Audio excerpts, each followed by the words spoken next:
በአጋጣሚ ቲክቶክ ላይ አውቃታለሁ ቲጂን እና ውስጤ የመጣልኝ ቲጂ አገልግል ሄጄ ልጠይቃት እኛ 25 ሰው እንትን አገልግል ልንገዛ እሷ ደግሞ የተቀረውን ለ25 ሰው የሚሆን እንድታግዘን ጠይቀናት ነበር። በጠይቀናት መሰረት ወዲያው ነበር መልካም ፈቃደኛ ሆነን ነግራን እናንተ ለ25 ሰው ከቻላችሁ እኔ ደግሞ ለ25 ሰው የሚሆን አገልግል አግዛለሁ ብላ ወዲያው ነበር እሺ ያለችኝና በዚህ አጋጣሚ ላመሰግናት እወዳለሁ ማለት ነው። አንቺ ነሽ ገበና ከታች የትም ብሄድ የትም ዞሮ መግቢያ ቤቴ ከዓይኔ ብሌን በላይ ውድ ነሽ ኢትዮጵያዬ ለኔ እሳሳልሻለሁ ሀገሬ ወጥቼ እስክገባም አላምንም ልቤ ስቅል ይላል ወደ አንቺ እስክመለስ ከውሃሽ መጠጣት ያምረኛል ካየሽ መተንፈስ አረንጓዴ ቢጫ ቀዩ ከዛ በፊት ግን ማመስገን ያለብኝ ሰው ስላለ ላመስገን። ሀሳቡ የነበረው ድፎ ዳቦ አድርገን በቡናና በፋንዲሻ ነበር የምናከብር ነበረው። እንዳጋጣሚ ከቅዱስ ጋር አወራንና የምግብ ለ25 ሰው የሚሆን ምግብ ቢዘጋጅ ብለን ነበርና እንዳጋጣሚ ቲክቶክ ላይ አውቃታለሁ ቲጂን እና ውስጤ የመጣልኝ ቲጂ አገልግል ልጠይቃት እኛ 25 ሰው እንትን አገልግል ልንገዛ እሷ ደግሞ የተቀረውን ለ25 ሰው የሚሆን እንድታግዘን ጠይቀናት ነበር። በጠይቀናት መሰረት ወዲያው ነበር መልካም ፈቃደኛ ሆነን ነግራን እናንተ ለ25 ሰው ከቻላችሁ እኔ ደግሞ ለ25 ሰው የሚሆን አገልግል አግዛለሁ ብላ ወዲያው ነበረ እሺ ያለችኝና በዚሁ አጋጣሚ ላመሰግናት እወዳለሁ ማለት ነው። ከዚህ በተጨማሪ በዚሁ አያይዤ ልጠይቃት የምፈልገው ቅዱስ ፋውንዴሽንን እንድትደግፍልንና ከጎናችን አንዳንድ ነገር የሚያስፈልጉትን እንድታግዘን ልጠይቃት እፈልጋለሁ ማለት ነው። በዚህ አስተያየት ካላት ሀሳብ መጀመሪያ ጊዜ እንዴት ዋላችሁ? እንደምታውቁኝ ቲጂ አገልግል እባላለሁ። ያው ቲክቶክ ላይ በደንብ ነው የምታወቀው። ቲክቶክ ነው እንደዚህ የሚያመጣኝ። እድሉን ስለጋበዘኝ ወይም ደግሞ በአዲሱ ሆቴል መጥቶ አይቶኝ ጎብኝቶኝ እድሉን ስለሰጠኝ ከእናንተ ጋር ስላገናኘኝ ከልብ ነው የማመሰግነው። ፈጣሪንም እናንተን ለመርዳት እዚህ ጋር ላቆመኝ ከልብ አመሰግናለሁ። ለምጠይቁኝ ጥያቄና አብሬያችሁ ለመሆን ፈቃደኛ ነኝ። ሴት ነኝ።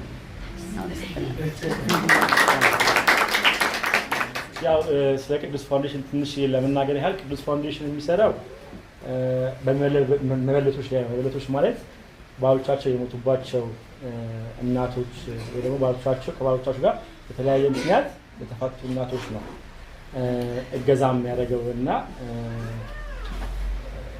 ከዚህ በፊት ቅዱስ ፋውንዴሽን ኦልሞስት ወደ 19 ዓመት በዚህ ስራ ላይ ነበረ። ከዛ በተጨማሪ ደግሞ ከዚህ በፊት ቅዱስ አካዳሚ ነበረው። ቅዱስ አካዳሚውን ወደ ቅዱስ ፋውንዴሽን ቀይሮ የፀጉር ሙያ ስልጠና ነበር የሚሰጠው። አሁንም በፀጉር ሙያ ስልጠና ወጣቶችን እያሰለጠነ ይገኛል እና ለፀጉር ሙያ የሚያስፈልጉ የተለያዩ ግብዓቶች አሉ። እሱን መምህሩ አቶ ጥላውን የሚያስፈልጉትን ይነግርልንና የሚችል ሰው ካለ በዚሁ ቃል መግቢያ ፎርም ስላለ እሱን ያብራራልናል ማለት ነው። አቶ ጥላውን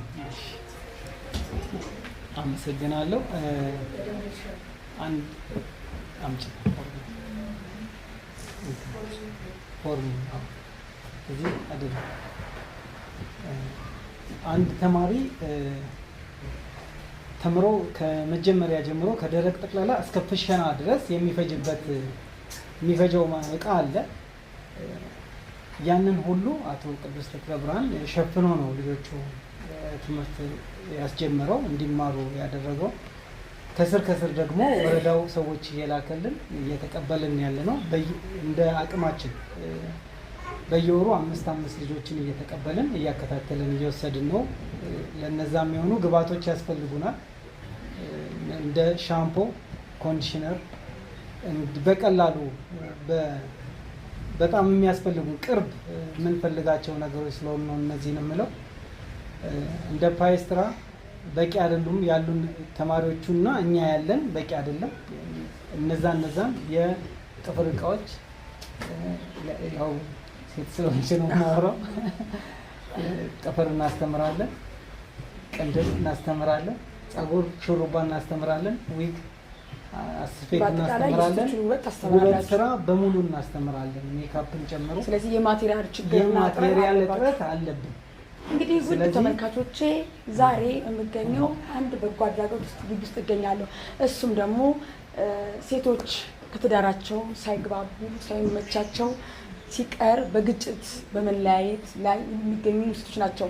ካየሁትም ከሰማሁት ነገር ያለው ነገር ቢሆን እነኚህን በጎ አድራጎት ሰብስቦ በአቅሙ ወይም ደግሞ እየዞረ እየጠየቀ ፀሐይ፣ ብርድ፣ ዝናብ ሳይል ከእያንዳንዱ ቤት እያንኳኳ ልጆችን ያስተምራል። እንዲሁም ሆኖ ደግሞ እኔ ባለበት ቦታ መጥቶ በትህትና ጠየቀኝ። እኔ ደግሞ የአቅሜን ያለኝ ለማገዝ ፈቃደኛ ሆኜ ዛሬ ተገኝቻለሁ። እንዲሁም ደግሞ በእኔ ፕሮፋይል እና በምታገኙት በዩቱብ ቻናሌ ከትጂ አገልግል ላይ ማገዝ መርዳት የምትፈልጉ ሰዎች ካላችሁ በሀገር ውስጥም በውጭም ኤርትራኖች፣ እህቶቼ፣ ወንድሞቼ ማገዝ የምትፈልጉን አንድ ጥፍር ቀለም ብትሰጡን፣ አንድ ስራ ብትልኩልን፣ ሻምፖ ብትልኩልን ለእኔ አይደለም ለሴቶች እህቶቼ ያገኟቸው ብዙ ሴቶች አሉ። ያው እኛ ሴቶች ሲባል ችግር አለ። ችግሩን ይሄ ብያነግራችሁም ሁላችሁ በእያንዳንዳችሁ ቤት የምታውቁትና የሚያንኳኳ ነገር ነውና አልጋ ባልጋ የሴት ልጅ ህይወት የለውም። ያንን ተፈትኜ አልፌ እኔ እዚህ ጋር ደርሻለሁ። የአቅሜን የምችለው አድርጋለሁ። እናንተም ደግሞ ሀገር ውስጥም በውጭም ያላችሁ ወንድሞቼም እህቶቼም ማገዝ የምትፈልጉ በትህትና እጠይቃለሁ። አድራሻውን ከስር አስቀምጣለሁ። ስለምታግዙ ስለምታበረታቱኝ መላ ኢትዮጵያን በሙሉ ከልብ አመሰግናለሁ።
Sunday.